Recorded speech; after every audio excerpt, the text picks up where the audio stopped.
Hello student, how are you? I hope आप सब अच्छे होंगे।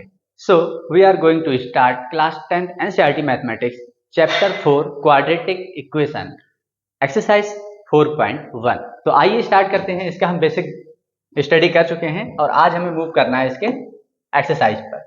तो देखते हैं इसका फर्स्ट क्वेश्चन। फर्स्ट क्वेश्चन में दे रखा है आपको, check whether the following are quadratic equations. आपको यहाँ से चेक करना है कि कौन कौन सा इसमें क्वाड्रेटिक इक्वेशन है। तो इसमें आप ये बात पहले से जान के आए हो कि अगर हमें क्वाड्रेटिक इक्वेशन को चेक करना है तो हम डायरेक्टली तो नहीं बता सकते। हमें क्या करना होगा, अपनी स्टैंडर्ड इक्वेशन से कंपेयर करना होगा और ये देखना होगा कि स्टैंडर्ड इक्वेशन के अकॉर्डिंग कि ए की वैल्यू जीरो नहीं होनी चाहिए। हमने देखा था A X square plus B X plus C equals two zero की फॉर्म में होना चाहिए।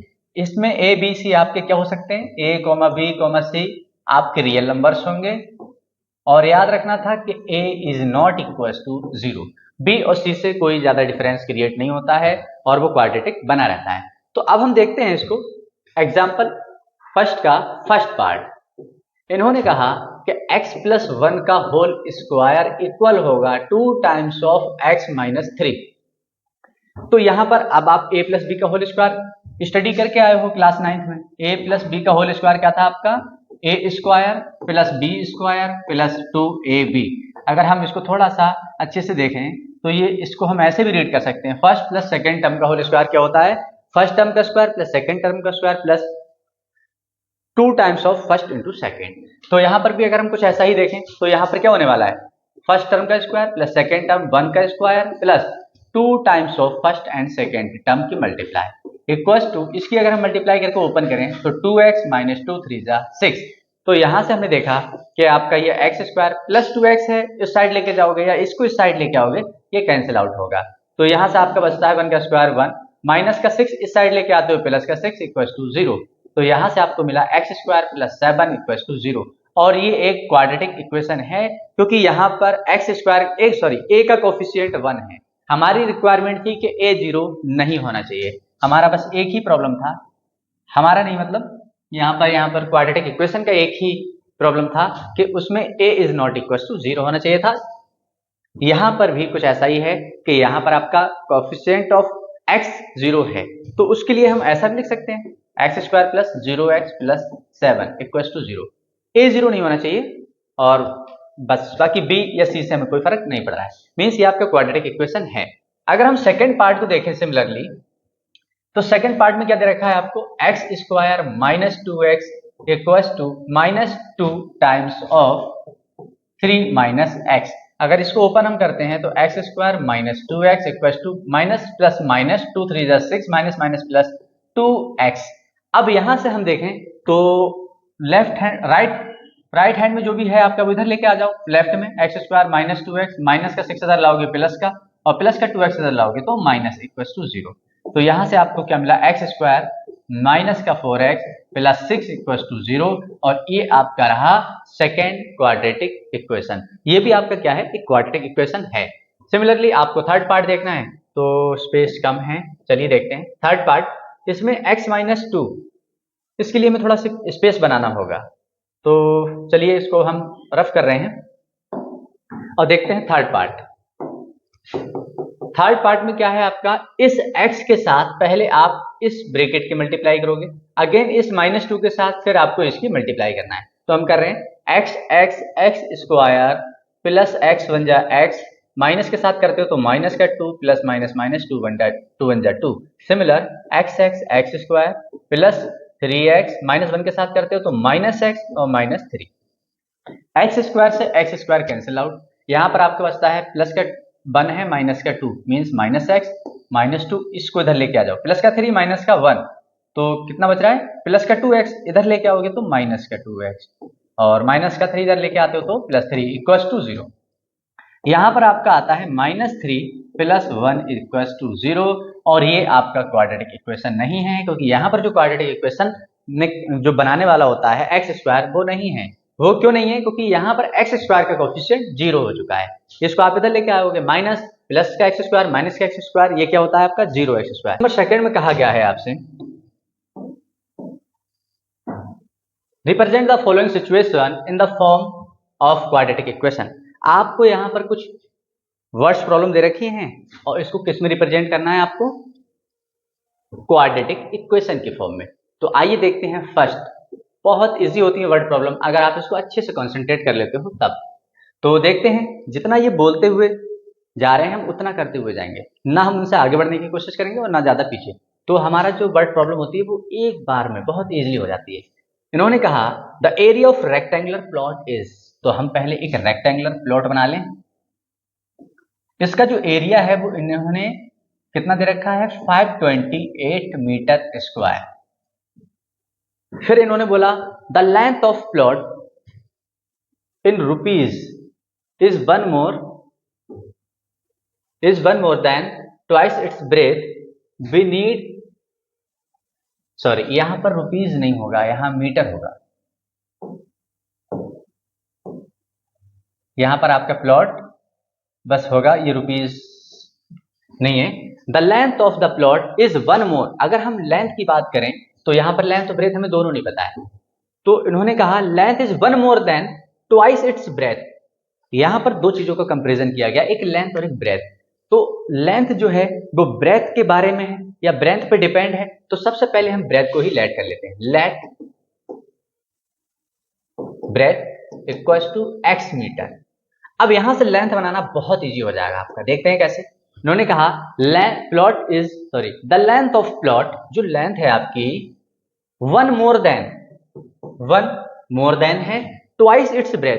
ब्रेथ कितनी है, ट्वाइस, इसका ट्वाइस, इतनी आपको दे रखा है कि लेंथ जो है वो वन मोर देन है, is one more than twice its breadth. Breadth क्या है, एक्स। अब यहां से आपको लेंथ और ब्रेथ दोनों पता है। अब आप चाहो तो लिख सकते हो ये आपका x है तो ये आपका 2x + 1 मीटर है, क्योंकि एरिया मीटर में दे रखा है तो दोनों हम इसको भी डायमेंशन को भी मीटर में ले लेते हैं। अब आप इसको सॉल्व कर लेंगे। तो अब अगर हम एरिया का ही फॉर्मूला लगा दें, एरिया ऑफ रेक्टेंगल, तो कितना आता है, कितना दे रखा है, 528 metre square. Area of rectangle का फॉर्मूला क्या होता है, लेंथ इंटू ब्रेथ। इसको अगर हम लेंथ मान लें तो ये हमारा क्या है, ब्रेथ है। तो अब हम लेंथ और ब्रेथ की वैल्यू लगा दें, 2x + 1 और ब्रेथ कितना है आपका x equals to 528 metre square. अब आप इसको एक फॉर्मेट में कन्वर्ट कर लो। x की मल्टीप्लाई 2x कराओगे 2x स्क्वायर प्लस x बन जा x। अगर हम इसको इधर लेके आते हैं तो -528 इक्वल्स टू 0। ये हमारा क्वाड्रेटिक इक्वेशन की फॉर्मेट में आ गया है। इन्होंने कहा है आपको अपनी इक्वेशंस, क्वाड्रेटिक इक्वेशंस को रिप्रेजेंट करना है, आपकी कंडीशंस को रिप्रेजेंट करिए क्वाड्रेटिक इक्वेशन में, और हमने यहाँ पर इसको क्वाड्रेटिक इक्वेशन की फॉर्मेट में रिप्रेजेंट कर दिया है। यहां से हम देखें तो ax² + bx + c की फॉर्म में है। a की वैल्यू अगर हमें निकालनी पड़ जाती है तो 2, v की वैल्यू 1 एंड c की वैल्यू -528 है। अब हम मूव करते हैं इसके सेकेंड पार्ट पर। आई होप आपको समझ में आया होगा और आप इसको खुद से ट्राई करने की कोशिश करेंगे, और बहुत इजी क्वेश्चन है और इससे वर्ड प्रॉब्लम आना बहुत कंपलसरी है। तो आइए अब हम मूव करते हैं सेकेंड पर। The product of two consecutive positive integer is 306। तो अब कुछ बेसिक टर्म है जो हम देख लेते हैं। जैसे अगर कभी आपसे पूछा जाए कॉन्जिक्यूटिव नंबर्स, तो आप याद रखें एक x + 1, किसी भी वेरिएबल के साथ आप 1 ऐड करते चले जाओ। x हो सकता है, a हो सकता है, b हो सकता है, y हो सकता है, कुछ भी। x + 2 dot x + 3 dot even consecutive number. तब आप क्या करते, इवन बोले या फिर ऑड बोल देते हो। मान लो इवन बोला होता है उन्होंने या फिर ऑड बोला होता है, ऑड या इवन कुछ भी बोलते हैं। तो आपको क्या करना है कि ऑड या इवन में आप x मान लिया फर्स्ट। अब अगर मान लो x मेरा 10 है मान लो, तो इसमें 1 तो मैं ऐड नहीं कर सकता, मुझे 2 ऐड करना होगा। तो अगर ये 10 है तो मैं 2 ऐड करूंगा 12 हो जाएगा। अगर मैंने और 2 ऐड कर दिए तो ये 14 हो जाएगा, सॉरी 14 हो जाता है। ये मीन्स 4x + 6 डॉट। अब यही अगर मैंने इवन माना होता तब के लिए तो ये है। अगर मैं इसको ऑड मान लेता, यानी कि मान लो मैंने 3 मान लिया, तो 3 2 5 2 7 2 9 मीन्स अगर आपका ऑड कॉन्जिक्यूटिव नंबर बात करें, इवन कॉन्जिक्यूटिव इंटीजर या नंबर की बात करें, तो आपको दोनों केसेस में यही लेना है, चाहे वो इवन का केस हो चाहे वो ऑड का केस हो, आपको यही लेना है। सिर्फ कॉन्जिक्यूटिव इंटीजर कॉन्जिक्यूटिव नंबर की बात करते हैं तब आप ये मूव कर, इसको लेके आप मूव कर सकते हो। तो इन्होंने कहा the product of two consecutive positive integer, तो हम यहां लेट कर लेते हैं, let two positive consecutive numbers या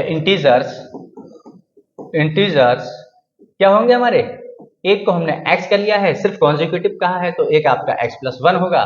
फिर उन्होंने बोला प्रोडक्ट ऑफ टू, इनका प्रोडक्ट कितना है, इन्हीं दोनों का प्रोडक्ट कितना है, तो हम लिख देते हैं ATQ according to question, product of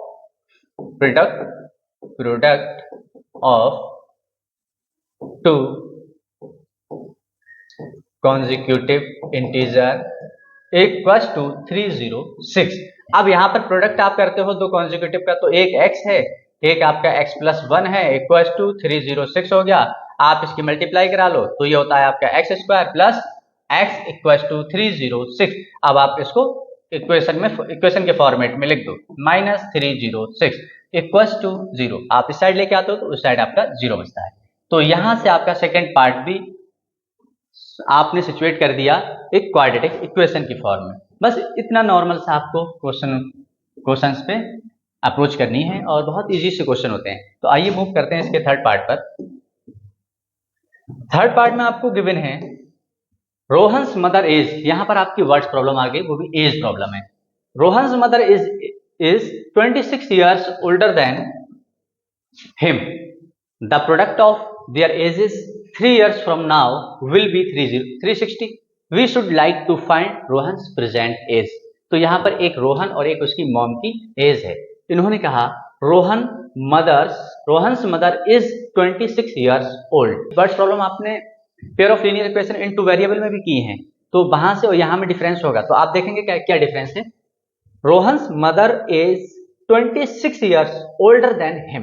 मान लो अगर मैं देखो यहां पर मदर की जो एज है वो किससे कंपेयर की गई है, रोहन से। सिमिलरली अगर हम उसमें देखें, अभी हमने जो पीछे क्वेश्चन किया था उसमें लेंथ को कंपैरिजन किया गया था किसके साथ, ब्रेथ के साथ। तो अब देखते हैं इसमें हमने लिखा, हम पहले रोहन को ही मान ले रहे हैं, Rohan present age x years, आप भाई मान सकते हो। तो अब मदर्स एज कितनी हो जाएगी उसकी, mother's age 26 years older than, mother's के उससे 26 years ग्रेटर है, मोर देन है। रोहन्स मदर इज 26 ओल्डर, 26 साल बड़ी हैं रोहन्स की माँ उससे। तो हमने क्या दिखाया कि रोहन्स की एज तो x years है, तो उसकी मदर की एज हो गई है। अब ये बोल रहे हैं the product of their ages, अब इन दोनों की एज का प्रोडक्ट आप करें 3 years फ्रॉम नाउ, अब से 3 साल बाद। तो पहले तो हमें 3 years फ्रॉम नाउ जाना होगा, 3 years फ्रॉम नाउ मीन्स अब से 3 साल के बाद। तो अगर हम देखें तो रोहन्स की एज की जो कितनी हो जाएगी, रोहन्स एज, और ये उसकी हमने लिख दी मदर एज।